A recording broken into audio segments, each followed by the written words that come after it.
Hey, party people. Who can hear me? Hello, hello. Dun. Boom, boom, boom.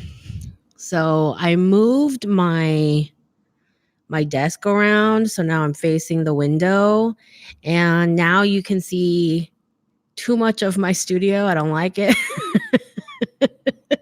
So I think I'm gonna get like a screen or something back here, except all the screens that I've seen look super Asian-y.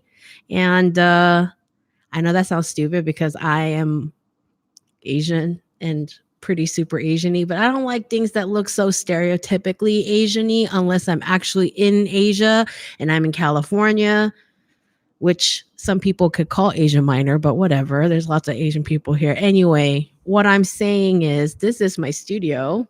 Okay. I think some of you can recognize my Boro jacket back there. There's my sewing machine, my overlock machine, and my dress form.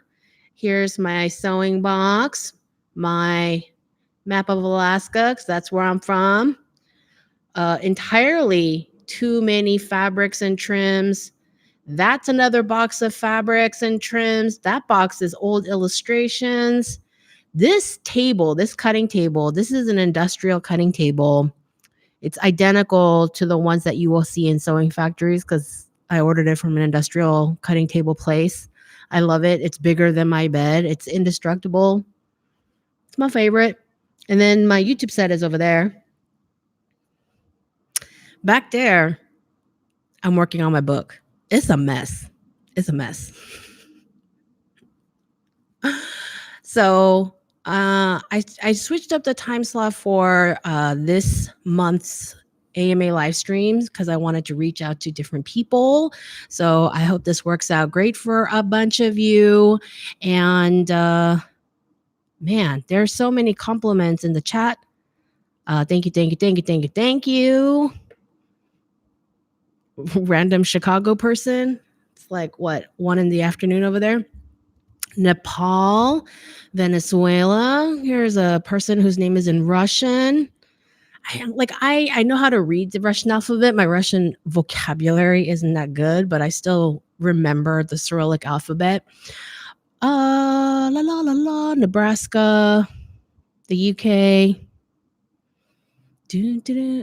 I can't wait for my book either. Whatever.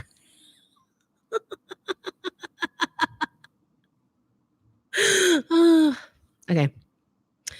I'm surprised there isn't any artwork on the wall. No, I like my studio kind of sparse and industrial because I'm always working on different projects. I'm always being inspired by different things. I don't have like one particular aesthetic that I'm constantly subscribing to. And so, there are a few things that are like constant visual standouts. And so I like keeping things clean, minimal, and industrial. That's on purpose. I have like not a lot, just a little bit more decoration on my living part, which is not for y'all. This is the work. Dun, dun, dun. I'm in Georgia. It's 2 p.m.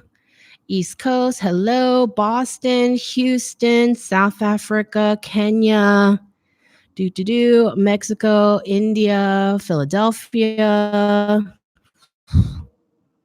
Moscow. How do you feel about Macy's closing a lot of their stores? I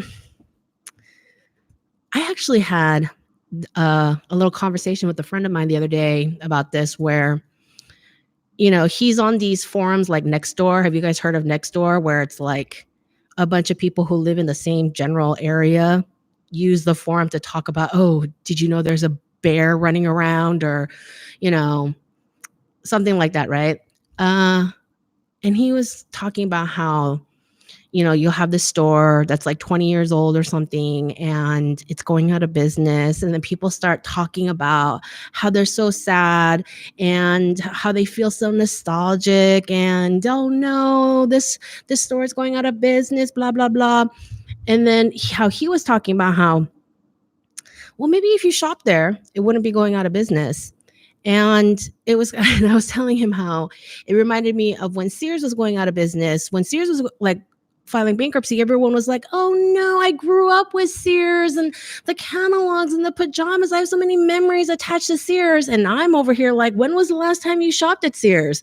Why should we care about retailers who are not servicing our current needs? So they're not doing anything for us right now. And so they're going out of business. If they were appealing to us, if they were taking care of our shopping needs, they would be doing better. Because chains like Macy's, like when small businesses go out of business, that's one thing because they have limited resources, they have limited staff, they don't have a lot of capital. But when you think about big monsters like Macy's, like give me a break. You have so many resources at your disposal, people you can hire that can come in and start researching tactics, technologies you can tap into, money that you can spend on XYZ thing. Okay, so get it together. Anyway, that's how I feel about Macy's. It's like, get it together. You have a lot of resources. You just need to use them wisely. There's so many questions while I was talking. How long did you study? I got my bachelor's in 4 years, and that's it. I'm assuming you're talking about school because I still study. I have so many books, and I just ordered 2 more books. Actually, 3 books, because so many of you wanted that designer deep dive on Claire McArdle, the most underrated fashion designer of the 20th century. And so, I mean, I know a little bit about her and stuff, but I wanted to get like true book resources. So I ordered a couple books. 2, one Claire McArdle wrote herself, one someone wrote about her life, and then the third book was on kind of mid-century American fashion designers. That includes her. Oh, I don't know. Birthplace of America's Industrial Revolution, America's original fabric store. Oh, I like that. Northern Ireland, Southern California. Hello from Amsterdam. I went to Amsterdam last year. It was bomb.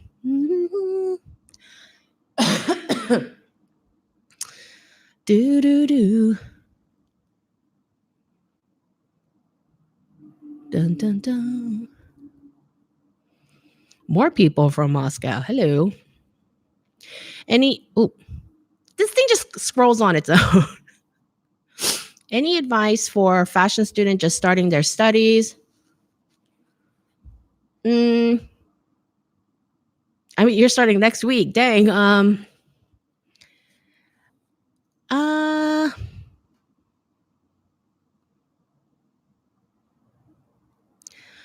Okay. So that reminds me of a different conversation I was having with another friend. This friend of mine is a high school teacher, and I've never taught high school. I've only ever taught university level.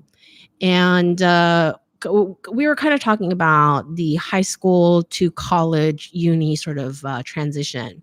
And of course, it's not going to be true for all over the world, but for the most part, the biggest difference between high school and college or university is how independent of a learner that you have to be. Because in high school, especially here in the US, I think, there's a lot of teacher supervision.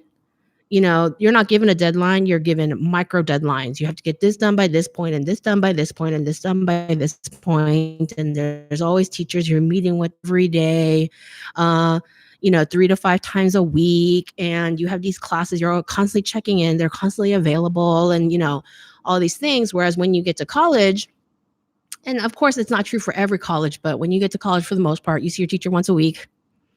Maybe you don't get as much supervision. Like your teacher's like, here's the assignment, go do it. They're not going to hold your hand as much, not by a long shot. Some students find a lot of freedom in just being able to do things the way they want to do things. And then some people are like, I'm used to structure. Like, what is going on? And when I used to teach freshmen, I taught a freshman color and design class. In a lot of universities, color theory is a freshman class. And so I was teaching these freshmen, and a lot of the time I was teaching college students how to be a college student on top of the color theory. And so you just have to like work on your own time management. You have to work on creating your own structure and to kind of stick to that so that you're finishing your projects on time and you're not getting overwhelmed. I think that's like the biggest thing about starting university.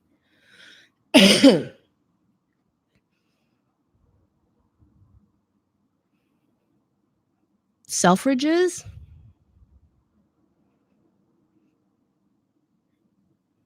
Well, I haven't heard about Selfridges in the news recently, which means they're doing good, right? They only start reporting when somebody's going out of business.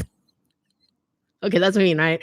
But no, it's true. I mean, Selfridges, they do have I mean, Selfridges historically has been an incredibly innovative department store. There's a whole documentary on Selfridges that I highly recommend you all watch. And I mean, Selfridges is 100 years old, and literally, I think maybe more than 100 years, but like approximately 100 years old. And the guy who started it was an American who went to the UK. And he used to work at Marshall's, the big chain, and then he went to the UK to start Selfridges. And he did a lot of interesting, innovative things to get people into the stores. Like, for one example, he's the one who put women's restrooms in the department store. Before that, women would have to go home to pee or other things, right? And so women were leaving instead of buying things. And he put bathrooms in the store so women didn't have to go home in the middle of a shopping trip. I mean, it seems stupid to us now, like, duh, but back then it was not a duh. He was the first one to do it. So, any tips on starting an online shop? There are a lot of different like different websites that can help host. Like there's Shopify, Etsy. I think you could use Squarespace. There's a lot of options. And you really need to look at the pros and cons of every service out there. And I would recommend that you use one of these services as opposed to trying to like do your whole thing from scratch unless you are a programmer yourself.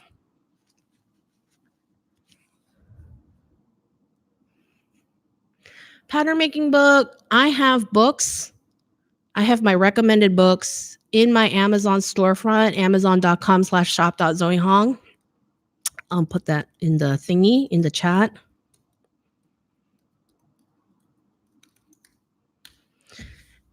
And I have a section, recommended books. Do you have any tips for keeping your design notes organized? No, but if you have any, I'll hear them. I try to keep all the stuff for one project in one sketchbook so that even if I'm flipping through pages, everything is in the same place. And that if I write something on a different scrap of paper, I will literally tape it back into that one sketchbook. See? These are all my notes for the fucking book. It is called The Fucking Book. Working title.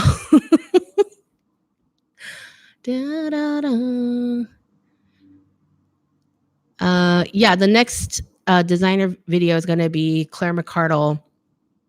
I did ask around on social media if people were interested, and a lot of y'all were. So I like to gravitate towards giving people information on things that aren't already there. Like, people were asking me about Alexander McQueen, but it's like everyone talks about him. And I'm not trying to diss him at all. I'm just saying, like, he's very popular. He's talked about a ton. He's written about a ton. So what am I going to add to the conversation? I would rather teach you about people who aren't as popular, aren't as well known, but I think are contributing significantly to fashion or have in the past. Because Claire McArdle, I mean, she is credited for bringing denim into women's wear.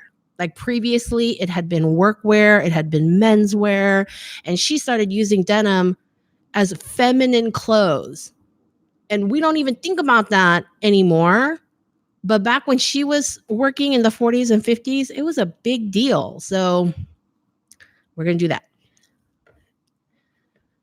La la la la. Greetings from Bulgaria. Hello, hello. Suggestions for beginner sewing machines. I'm not a great person to ask about this because I started learning on this machine. Okay.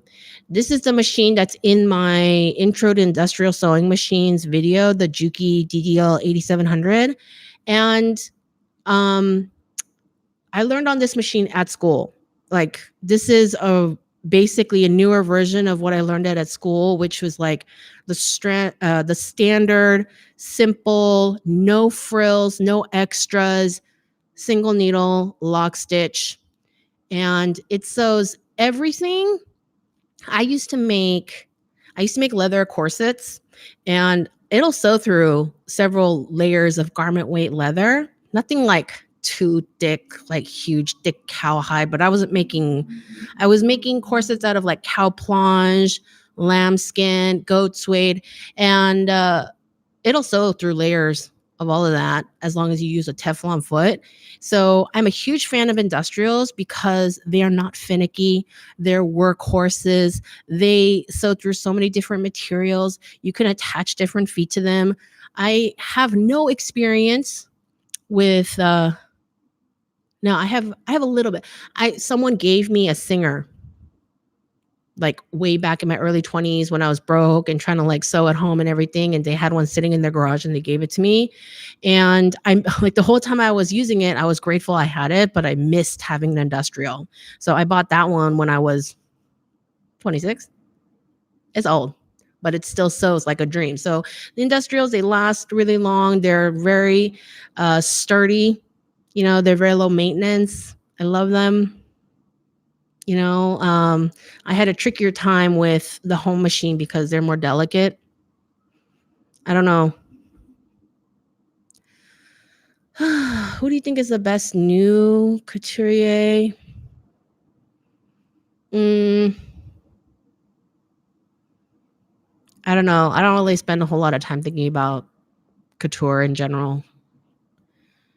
Do you draw your patterns yourself? Do you think you can make a video about it? Yes and no. I do know how to make patterns, and I have made many patterns before. I have some hanging in the rack back there, if you can see the manila paper behind these coats. It's a completely different setup to make pattern making videos. The few garment construction videos I had, it's really hard to set up for a one-man outfit, and that's partially why I had Mariah come to the studio to do them. Because one, she used to teach at the same university as I did, and so I already knew from rumor, from everybody, that she was a great teacher. And two, it's like I cannot shoot and teach those kinds of videos at the same time. So yeah, I mean, if I get enough requests for them, like maybe in the future, but right now I still have plenty of things to teach on the design end of things.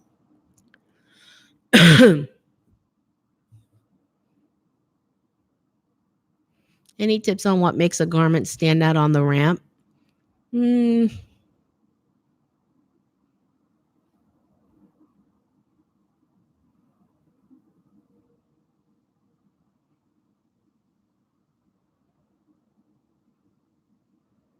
I mean, about to showcase. If you're about to showcase, I don't know if anything I say can help you at this point, but I mean, fit is a big deal. If your garment doesn't fit right, it just, no matter how beautiful, conceptual, aesthetically it is, it's not going to look good if it doesn't fit right, or if the construction is poor. I mean, there are things. Listen, like, the reason why I focus so much on the technical skills is everyone has a different idea as to what is beautiful. Everyone has a different dressing style, different aesthetics. And so, you know, to one person, this is so beautiful. You know, Ed Hardy makes millions and millions and millions of dollars, and I don't know why, but they do. Their stuff is so ugly to me, but apparently some people like them. So what am I going to say, right? But like when you're on the runway and you're showcasing, it's like some people may argue with the aesthetics, but if it fits right, if the quality is good, then your skills shine. So, and your fabrics need to look high quality, okay? Because any designer, costume designer, fashion designer, menswear, children's wear, any kind of like designing, tech design that you do, the more you understand fabrics, the more valuable you are to your team. And really presenting beautiful, uh, expensive looking. Okay, it doesn't have to be $3 million, but expensive looking. So no cheap chintzy things. I'm not going to say like no polyester because it really depends on what you're doing. Like if you're doing outerwear, if you're doing techie stuff, if you're doing like waterproof stuff, then yeah, sometimes you're going to have those kinds of man-made fibers. But if you want something to look, if you're doing like a bias cut satin dress, get silk, not polyester, make it look expensive, things like that. I do not have any book or tutorial recommendations on handbag design. Sorry. Did I go to university? Yes, I have my bachelor's. Whoa, there's so many questions. Hold on.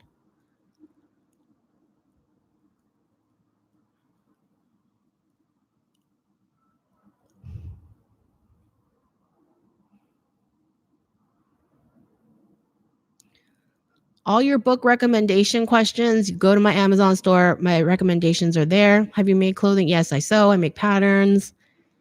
Do.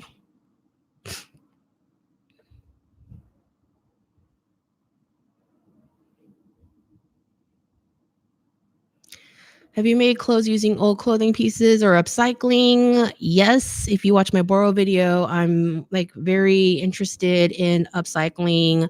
And when I was talking about, one of the things I was talking about in my sustainable fashion video was I had this fantasy idea of of how H&M and fast fashion, they are kind of famous for dumping old clothes that they're not going to sell anymore. And I was talking about how wouldn't it be great if they would just sell that on the cheap to designers for them to upcycle and then resell instead of dumping them in landfills. So that's an idea I had once, but look up Boro, the Japanese tradition of Boro, Boro. Kind of obsessed with it. And uh yeah, I'm big on mending. I have a Pinterest board called the Repair Manifesto, where the whole Pinterest board is all about how to mend your clothing, how to patch your clothing, all of that good stuff.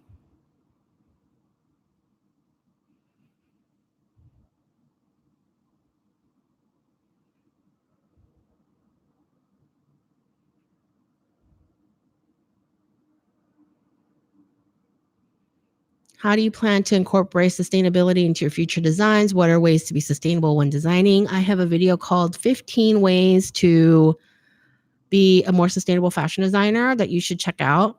I think that uh when I tell people that I already have a video on that, there's like a couple of responses. Some people get really offended, like I don't want to answer. It's like, no, I just made a 15 to 20-minute video going over very detailed answering your questions. So you should watch that. It's like the best answer that I can give. And number two, I don't think people know how to look for my videos and own a separate search bar. That Why is the connection not working? Are we back? Okay. So every channel has their own search bar. Okay. So I'll show you on my phone.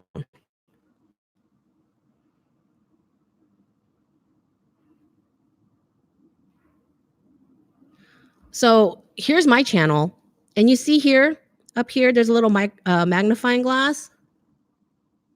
And you can look up, like when you go to the desktop and you see that bar where it says home, videos, playlist, community, whatever. And there's a little magnifying glass in the corner.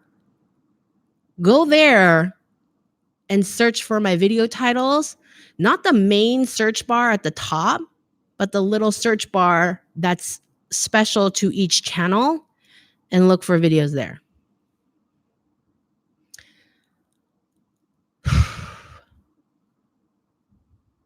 Congrats on your Juki Serger. That's a really good model. I have a much older version of the MO series. I have a MO 2500, I think. So, did you ever feel trapped in school, like you can't experiment with what you're learning in the moment? Mm,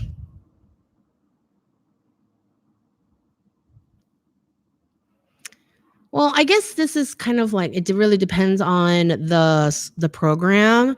I'm I'm not trying to discount your feelings, but there is a point where when you're studying design, you know, there's kind of no point in studying how to design with no restrictions because you can do that on your own. If you have no restrictions and you're just designing, like it's just whatever.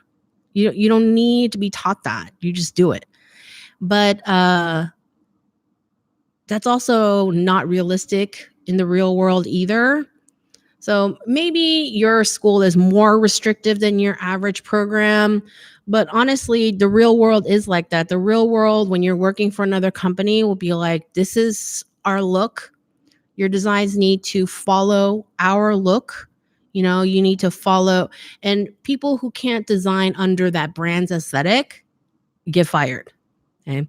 So a lot of design programs, they're really focused on that. There are very few schools where it's like, yes, do whatever you want and explore everything because there are very few jobs in the industry for people who can do whatever the hell they want. You kind of have to work there. Okay. And so learning how to come up with something beautiful under specific guidelines is a skill you need to learn.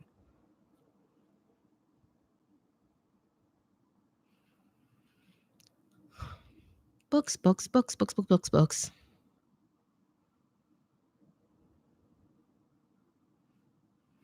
Do you think there is longevity in a designer who focuses more on designing avant-garde haute couture like Iris Van Herpen, or should you compromise by creating commercial clothing?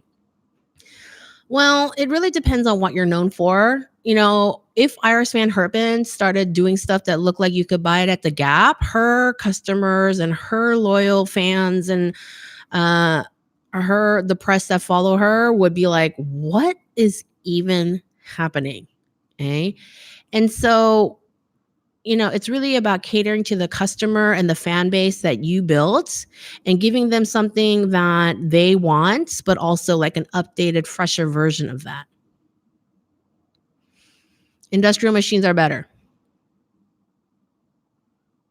Greetings from the still frozen, but soon to be thawing north. Sorry, I'm late. I was getting lunch for the 2-foot high, one child horse. Okay. How do you plan on? Yep. Please make sure you guys hit the like button. Sounds good to me. There are pattern making books for men's clothes, but who's that guy? Maybe Jack Handy has them. I don't have any right now. I have done very little pattern making for menswear. Do I know anything about making patterns in Illustrator? No. I only know how to make patterns by hand. I've seen a couple of software demos, but because I'm not a pattern maker, it's not something I pursued.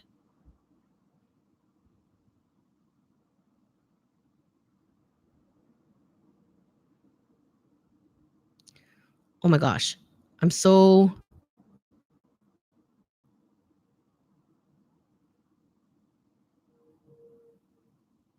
Do you actually own one of your crazy over the top ball gowns you like to design? I've made crazy over the top ball gowns.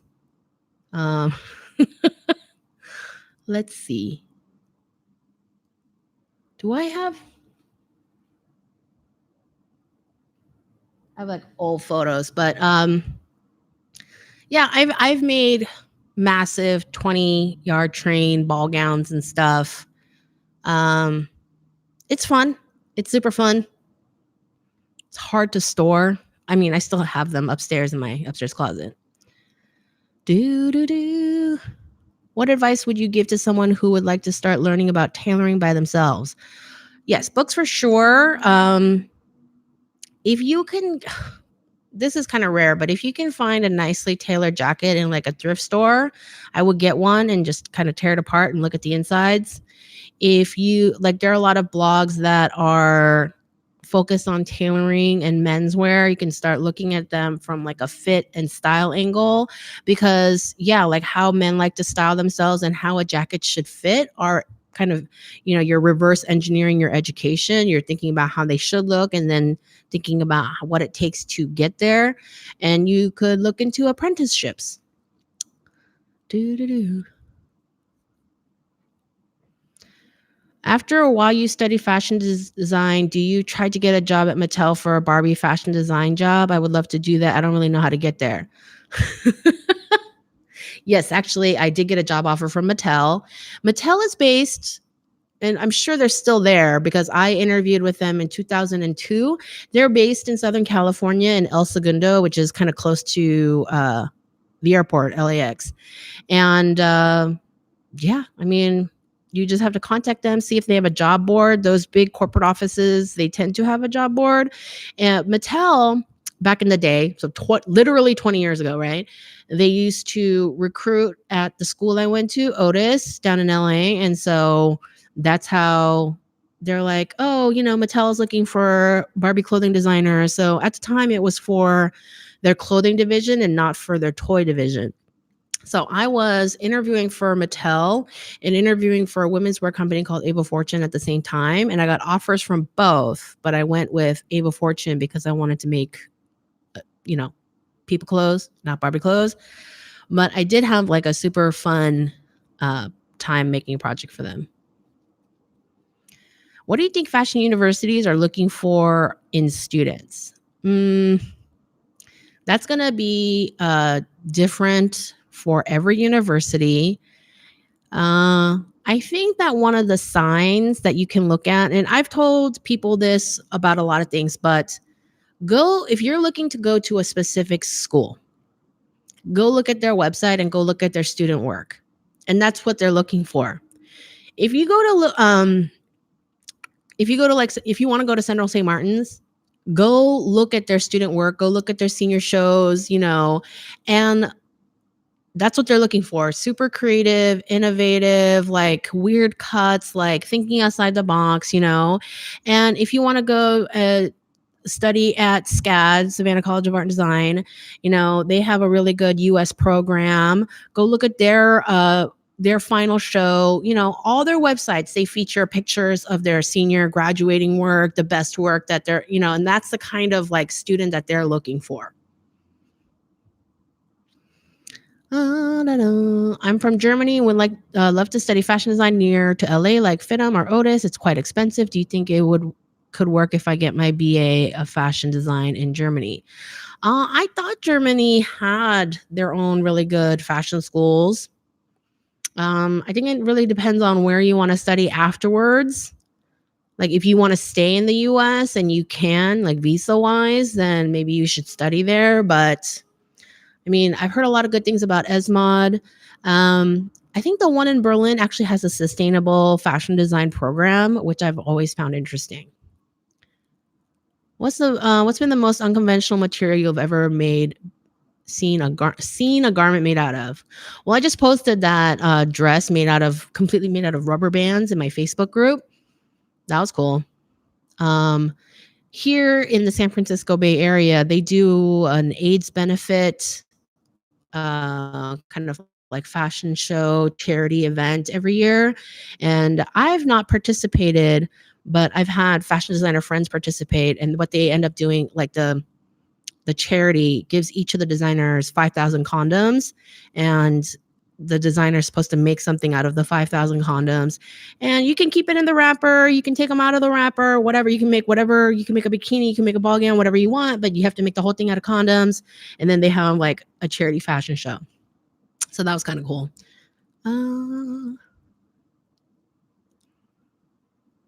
College in America is very, very expensive, but I mean, if you don't want to stay in California, there's really no point in going to school in California because the thing is part of the appeal of going to school is the networking. Okay, let me tell you, when people want to go to Harvard, yes, they want to go to Harvard because they know that they're going to get a world-class education at Harvard. It's very difficult to get in, but there's also cachet in saying that you graduated from Harvard. And once you're in Harvard, there's a whole network of Harvard students and professors and alumni that you can tap into. Okay, so you're all Harvard people. And so you're starting your networking at a student level, which I have told y'all about in my networking video, where I tell you to start networking and start befriending all your fellow students. And I've had freelance gigs given to me through an introduction with one of my designer friends, So if you want to stay in California and you want to start building your network by going to school in California, I recommend it. But if you have no plan on staying in California, there's no point. That's my opinion. How do you feel about safari fashion?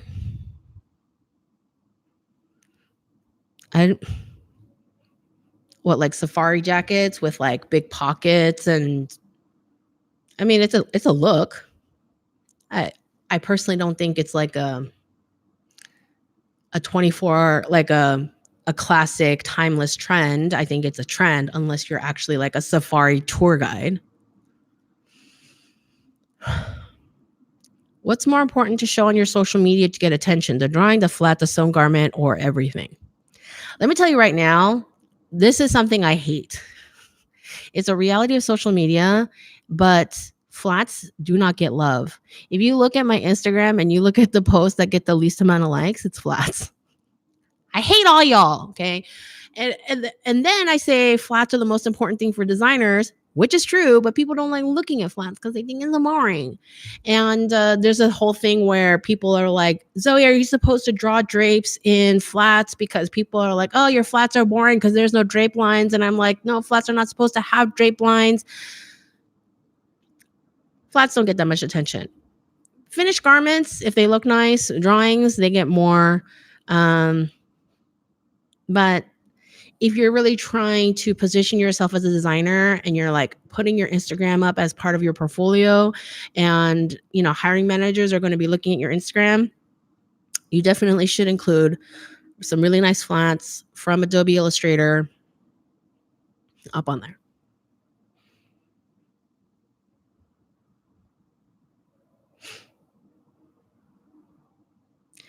What do I have to do if I can't find my inspiration to make clothes or draw? You need to get your head right, because, and I've had like, when you talk shop with other designers and, you just like, and I follow a lot of designers on Instagram, and I don't follow a lot of like super famous people. I follow like people I know in my own life who are working designers and pattern makers and such. If your mind is right, and I don't mean in like a moral, ethical way, I just mean like if your head is screwed on in a way where you're ready to accept inspiration, anything can be inspiring.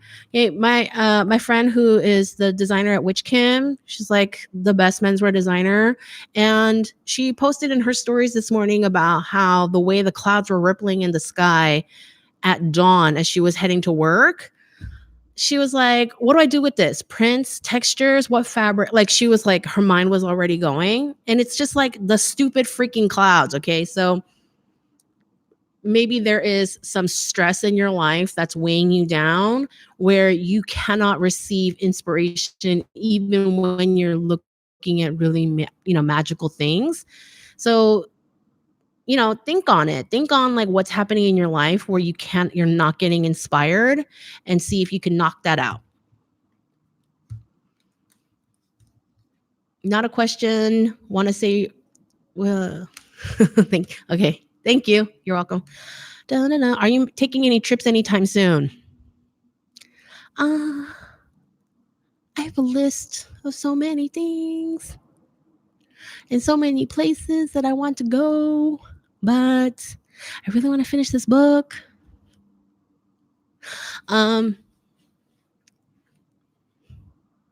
And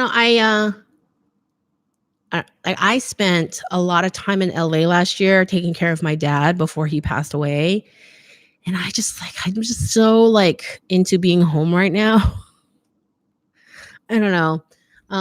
Usually I'm like itching to go places, but I mean, my husband's sister, she wants to go to Morocco with me. So we've been thinking about Morocco.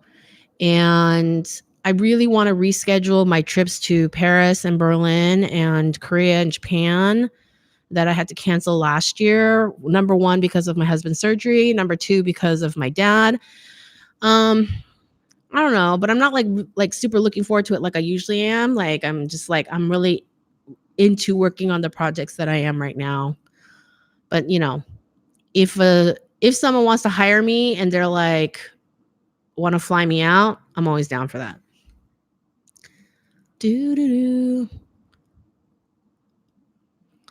Any advice for someone who wants to teach fashion design? The biggest thing about teaching is that you have to understand that not every student learns the same way. And so some people, they really absorb things by hearing things. Some people really absorb things by looking at it. Some people have to really do things before they get it. And so you kind of have to be agile in that and show demos. Like I was talking to someone the other day and they were telling me that they really liked my tutorials because I'm talking as I'm doing. And there's a lot of tutorials out there where they just do the thing on camera and they have some beautiful music playing in the background, and no shade on their videos, but that's not how they learn. They can't really absorb it without giving the verbal direction. And so while it's really beautiful to look at, that's not how they personally learn. And so they really like hearing the words. So you have to accommodate people in all their different learning styles.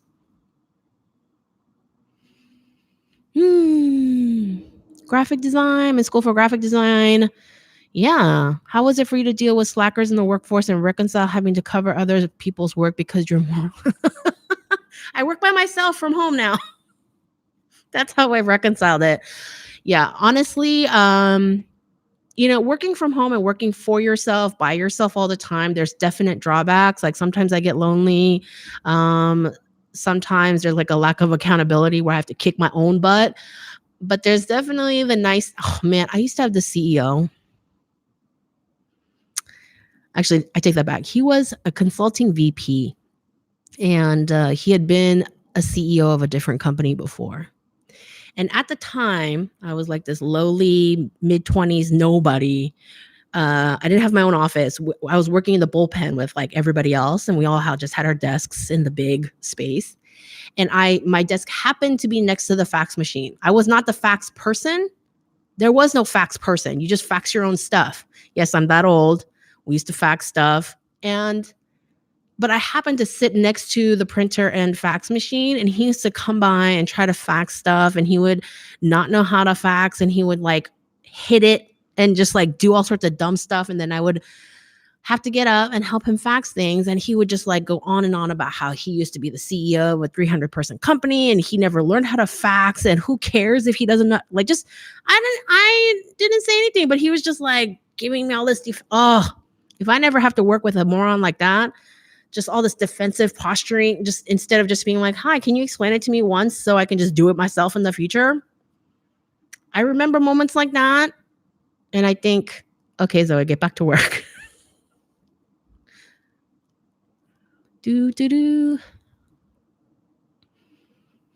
I've learned about Boro thanks to you, Zoe, and I love it. Hugs from Slovakia. Yes, Boro is so cool. I love it. Just like really quick for those of you who don't know what Boro is this Japanese thing where and it started from like colder climates and poorer areas of Japan when they had these blankets and stuff, instead of throwing something away, they would patch it with another fabric and use sashiko stitching techniques to attach the patch. And you just keep patching. These fabrics get worn over and over and over again, especially in these colder climates. And then you just keep patching until you don't really know what the original fabric was. It's just like a whole interesting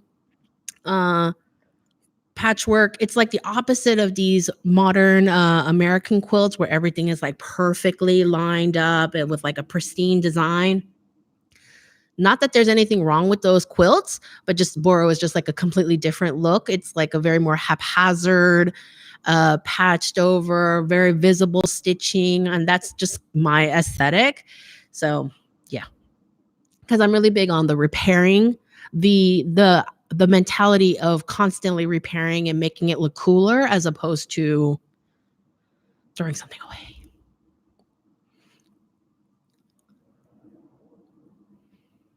Whoa, I lost my spot again.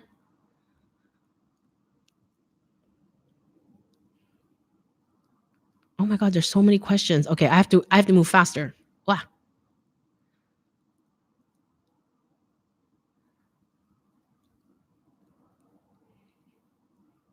Uh, I just started my first gig as a proper fashion teacher. My students are 16 to 18. Do you have any insights for teaching that you want to share? Um,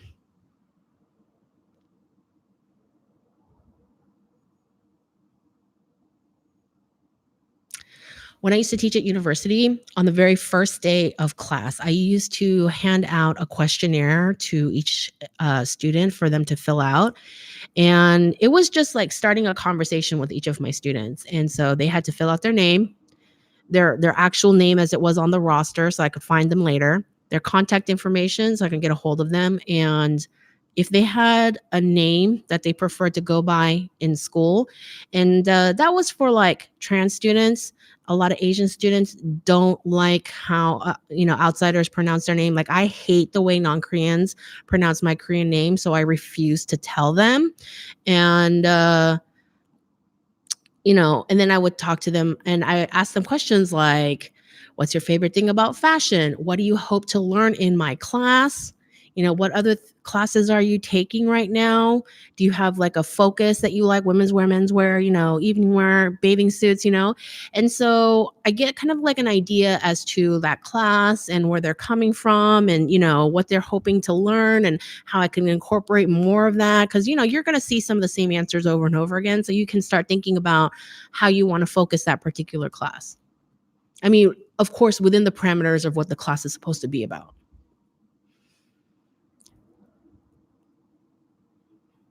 Do I own a cover stitch? No. I've never really had a use for it.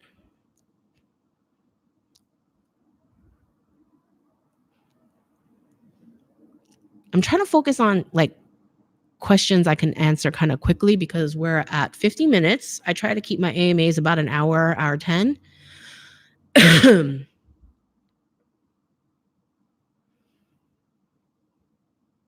How do you translate something vintage inspired to a modern design? I have a whole video on that. It just came out like last month. Hey Zoe, I'm 24, just got out of the military. I don't have any fashion school experience. I've been watching your videos. Where can I start looking for jobs, get into the industry? Do I move to New York or LA? There are definitely more jobs in New York and LA than anywhere else in the US. And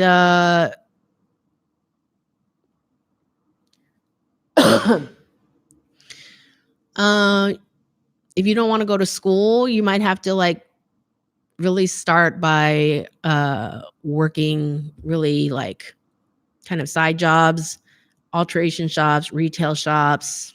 I mean, if you don't have any fashion school experience and your only exposure to fashion has been my videos, then I suggest you do something more. Like you need to get some internships. When costume designer Shirley Tsakovich came to visit my channel, she had said that costume shops are always looking for more hands. And so in those kinds of places, you can get experience making clothes. You can work retail if you're more on the merchandising bend. So you can contact services like 24/7. That's the number 2, the number 4, and then SEVEN 24/7. You can look up job listings, Business of Fashion, BOF.com. They post job listings. Women's Wear Daily has a job board. Apparel News has a job board. Should I learn to make patterns first or drape first? Whatever you like. I learned both at the same time, 2 different classes. I do not have a source for buying sewing machines. I haven't bought a sewing machine in forever. What you need to do when you're looking to buy a sewing machine is take some fabric with you, like take a couple of pieces of the fabric kinds of fabric that you sew with the most often, and do a quick run before you buy. Dude, can you become a designer without school? Yes. It'll be a different route. It'll require you to have more money and more networking skills. You have to really be able to talk to people into giving you opportunities, because you don't have anything on your like in the beginning, anything on your resume that says I have a background education, background based knowledge that would benefit you.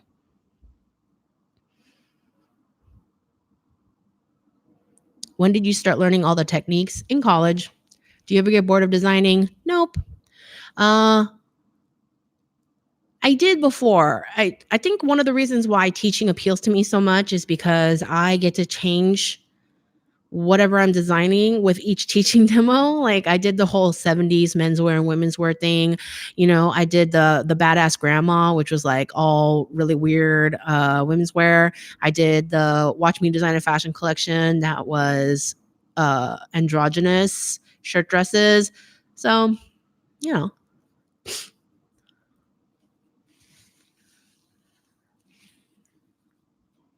why do you think high-end brands aren't very transparent about production? I don't think anyone wants to be transparent about production, because those are all proprietary things. People don't want, like, designers.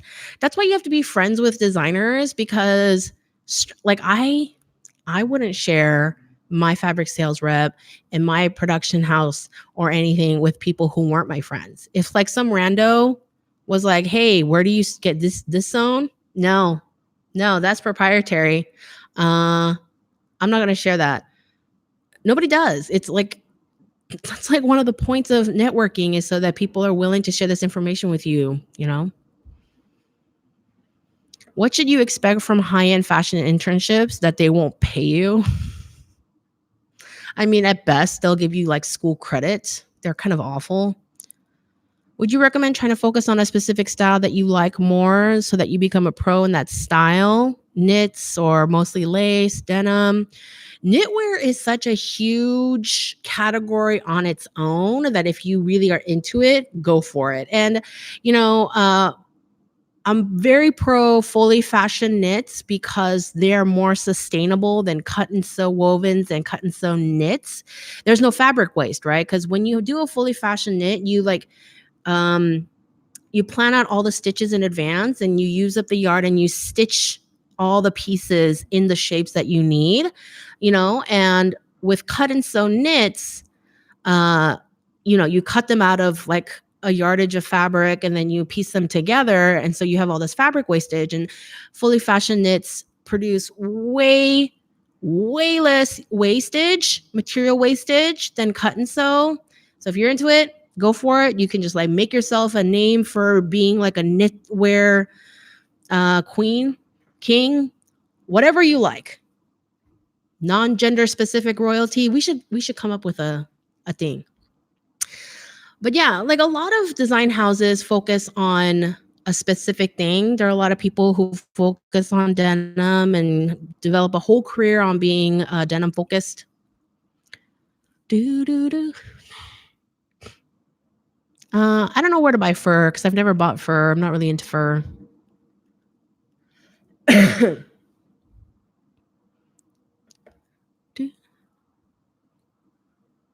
Yay.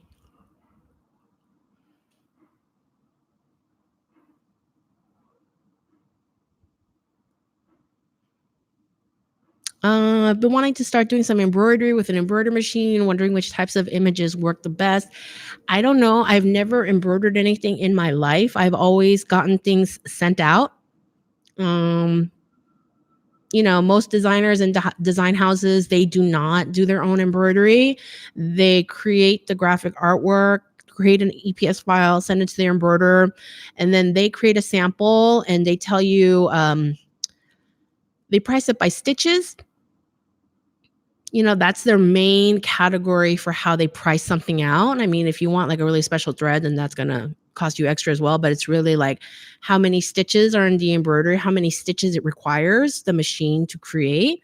So, when it comes to embroideries, it's harder you can't do gradients. Okay, you can do kind of like a zigzag edge, so it kind of looks like a gradient from far away, but really you can't do gradients. So think things that you can do graphically, like clear cut lines. So even if you could do clear cut lines, but then have like a soft pink and just like a slightly lighter pink. You can do those kind of subtle things. But remember, you can't do like a complete fade. It has to have like enclosed shapes.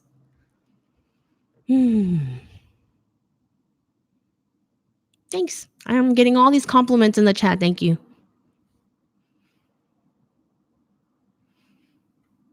How do I build my Cali network before I get there?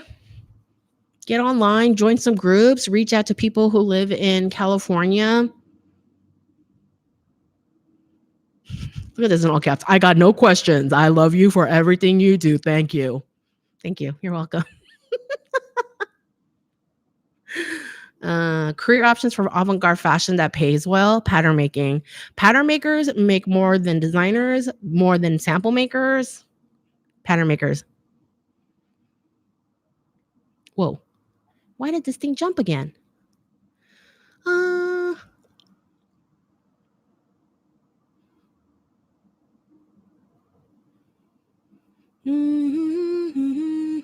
Okay. Some of these are repeat questions, so I'm just skipping them. If you didn't hear your answer, just rewatch the video because I've gone over book recommendations. I've gone over sewing machines.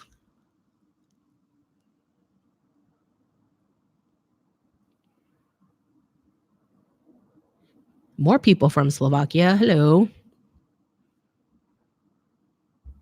Is it possible to send African fabrics to manufacturers and expect a good result? I don't see why not. There's nothing that I've seen in like kente cloth and things where it would be difficult for them as long as you had a good pattern and a well thought out tech pack, because it's not like a tricky fabric to work with. It's not like, sequin fabric or fur or faux fur that, require like leather requires like specific leather sewers. But I don't think there's anything, just innately difficult about the fabric as long as you're really clear about your instructions. Vanity sizing is like, it's one of those things where it's the worst, but it's never going to change because people are just too used to it now.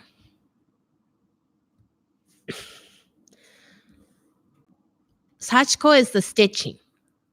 Boro is the whole style. I have not watched any of the master classes.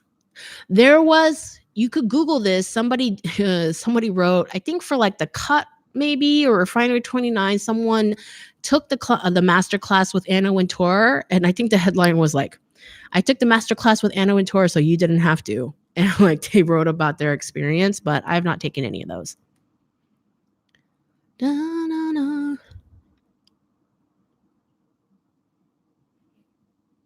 Getting a job as a production assistant without an education is less difficult than getting a job as a designer because people don't really want to work production. So those jobs are more plentiful and there's less competition for them. But, running production, like if your ultimate goal is to run your own business, learning the production side can teach you so much. I worked as a production assistant for a year and then I kind of like promoted, kind of slanted into a designer position, but I learned so much in that production assistant job. What would you recommend for us home sewers in terms of what? How do you kick your own butt to do the things that you need to do?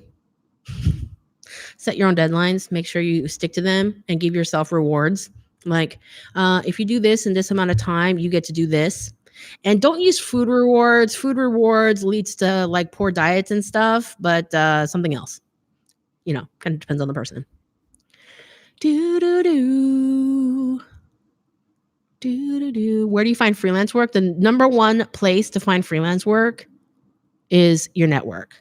I get a lot of people asking me, I get a lot of jobs because I'm so visible online and they're like, oh, she's a designer, she can do it. And so they're like, do you do this thing? Can I hire you for this thing? And I send all those listings out to other people because that's work I don't want to do. That's work I don't have time to do. But, I have a few people that I trust to give my recommendation because I know they're going to do a good job. And I hoard those names like gold. And then I send out the recommendations. Like I'll send a little text to somebody and be like, somebody's looking for, this kind of thing. Are you interested? She's like, yes. And then so I'll send that email out. But I've gotten so many freelance gigs, before this whole YouTube thing, I got so many freelance gigs from my friends because I've always been known as a pretty good illustrator. And so I would get these fashion illustration gigs from my designer friends who don't enjoy drawing as much or aren't as good, but they heard about this gig that, they need somebody. And so they would pass that on to someone like me. My first university teaching job was like it came across through a conversation I was having with someone who was a student at the school. So yeah, you need to get out of the house. You need to join some forums. You need to get to know people. All that kind of thing.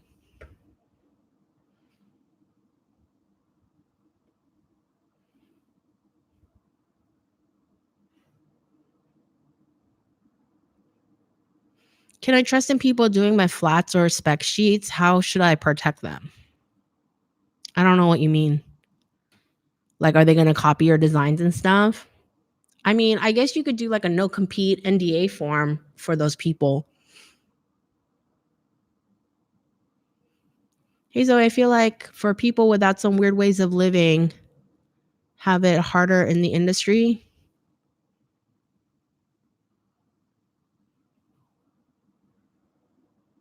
You mean like having a unique look? I think that being memorable is a good thing in networking, and sometimes having a specific personal style, whether it's part of your makeup or your accessories. I always wear like people always comment on the kind of shoes I wear. People always comment on the lipstick I'm wearing. But it's just kind of like part of the memorable thing. It's not the only thing people remember about me, but it kind of everything that's more memorable, like, oh, she's so funny, or her hair is amazing, or she told me that one story that was so awesome. Like, making yourself memorable in networking situations is your priority. What do you hope for in the fashion industry years from now? No more fast fashion. What's the difference between AA and a BFA? AA is an associate's degree and it is a 2-year degree.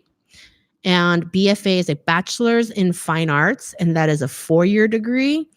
And sometimes it takes longer to get it, but whatever, and a lot of people will look for a BFA. If you read the job listing, some people are okay with an AA and some job experience. Some people want a BFA. Best trade shows in the US for emerging labels finding wholesale accounts. Just Google textile shows. There's a lot. They're in LA, Chicago, New York. Premier Vision is in New York. You can check that out. That one's a big one. Non-gender specific royalty monarch. That's descriptive, but is that this? I feel like we can come up with something cool. I'm just messing. I don't care. Are you in a new studio? No, like I moved my desk. It used to point back. My YouTube set is over there, and I just swiveled it. Any advice on how to analyze the target audience of a fashion brand? Go shop your competitor and see who's shopping there. And be like, everyone is my competitor. No, not everyone is your competitor. Okay.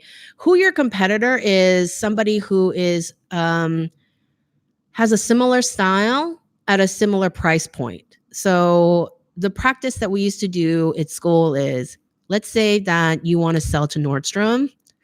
Go to Nordstrom and see what category, what section of Nordstrom you would sell in.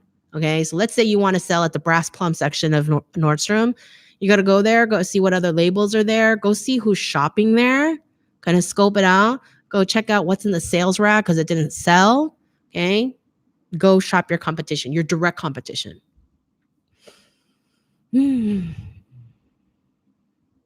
Okay. I'm rapid firing the last of it.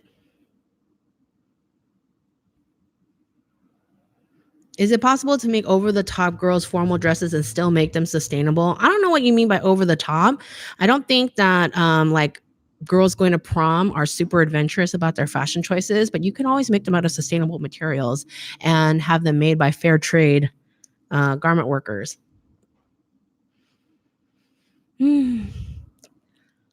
Fashion. I have a whole playlist called Fashion School, and it's all about how to apply to universities, what to expect at university, what to do in preparation for fashion school. Please go watch that. Startup costs everywhere. You could do it with, I mean, I'm not even going to give numbers because everyone has a different story. I'm just skipping questions I don't know the answers to. Hello, Serbia. I have no experience on Upwork, but I think someone was talking about it in the Facebook group, right? Do you have any tips for figuring out sizing and fit for different markets? I'm in Europe, have very little idea of the preferred sizing and fit in the US. Go look up the size charts of online stores for US brands like J. Crew. They have lots of different size charts for tops, for plus, all that stuff. Go look up those. Go look up US brands and how they do their sizing.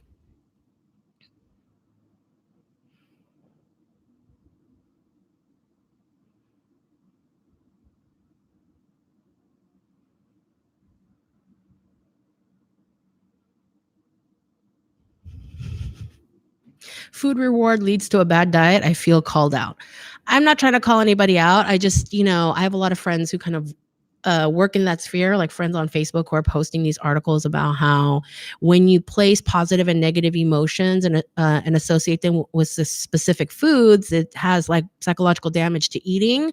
And so like, people talk about like, oh, cake is a bad food or whatever, but it's like literally the only bad foods are like food that's rotten. Okay. Food you're allergic to. Okay.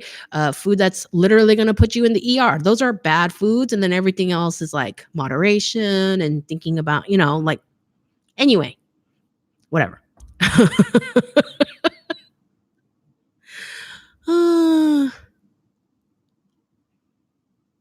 Are you keeping up with Project Runway? No, I don't like it. People told me to watch that Netflix show with Tan France. I don't know. I'm not super big on these kinds of shows that show like a really skewed view of the fashion industry to the public for I don't know what I'm talking about. Whatever. Hello. Oh, hello, Joey from Florence. How are you? You went to Premier Vision Paris last week for the first time. It was amazing. I'm so jealous. So, a lot of you know that I was supposed to go to Premier Vision in September, but I didn't go because my dad got even more sick. And I do want to go back. I do want to plan to go to Paris. I want to plan that trip again. Ooh. How are you, Joey?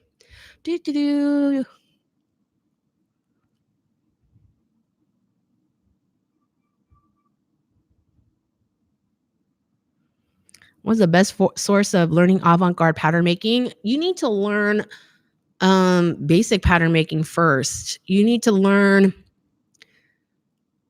I mean, avant-garde is like a step up because you're creating these really offbeat things, but you still have to understand how to fit the body underneath so that even if you're like building like a crazy structure, it still has to fit the body. Like people forget that all the time. It's like, oh, I want to do this thing. And honestly, like I think the number one thing about draping is that it's constantly reminding you that you are in a body and your clothes have to be, fit a body. So whether you're draping on a size 18 or a size 8, it doesn't matter, but like just constantly being reinforced with the idea that a body has to go in it. And this is something I tell my design students all the time is like, what is the difference between a sculpture and a dress? A body has to get in a dress. And so you have to have a zipper or buttons or, there has to be some kind of opening. Okay. People ask me like, how long does the zipper have to be in a pair of pants? It's like, well, take the waist measurement, take the hip measurement. And the waist measurement has to have, like, if your waist measurement is a 36 or 26 and your hip measurement is a 36, then you need at least 10 inches to get those pants over the hip so you can close them over your waist, right? So if you need a 10-inch opening, then you need a minimum of a 5-inch zipper, and you should get at least like a 6-inch zipper so you're not like squeezing like sausage tubing, but more like, easing over your hips. So you have to think about those regular ass putting it on your body things before you can move on to avant-garde. Once you've nailed fitting a body, then you can start looking at those weird Japanese pattern books where they start exploring like how to create 3-dimensional boxes protruding off shoulders and stuff.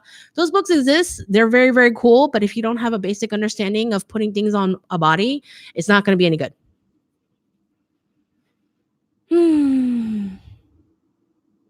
Okay. That's it for today. I hope that was enough information. So again, like I got a lot of questions about fashion school, about books, about sewing machines. I kind of went over that in the beginning part of this video. Also, I have a playlist called Fashion School. There's like a lot of videos in that playlist. So please go look at that.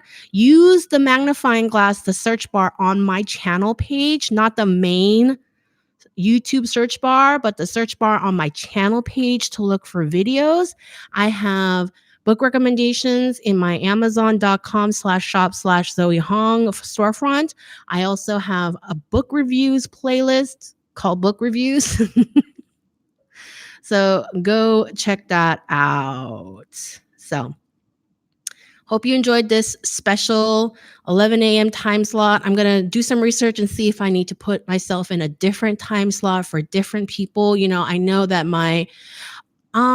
depending on where you're looking, like YouTube suggests that only 30 to 40% of my audience is in the US. And so I know that I have a lot of students everywhere. So I'm trying to like figure out how to accommodate people without myself talking super loudly at 3 a.m. because that would suck for my neighbors.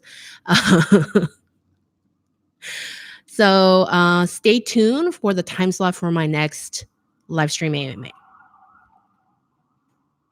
Oh, that's an ambulance. Ah, crap. Okay. Let's see. That's it. Mwah. Love all of you. Don't forget to like this video. Please share with people and all that good stuff. Don't forget to join my Patreon for my podcast. Oh, you know what? I'm doing a new thing on my Patreon where I am stripping the audio off of my lecture videos and then uploading them as a podcast to my Patreon. So check that out if you're interested. I've already uploaded the first one last week. So I'm going to go. I got to go eat lunch and have the rest of my day. Everyone have an amazing day. Work hard, take breaks, eat good food. See you next time.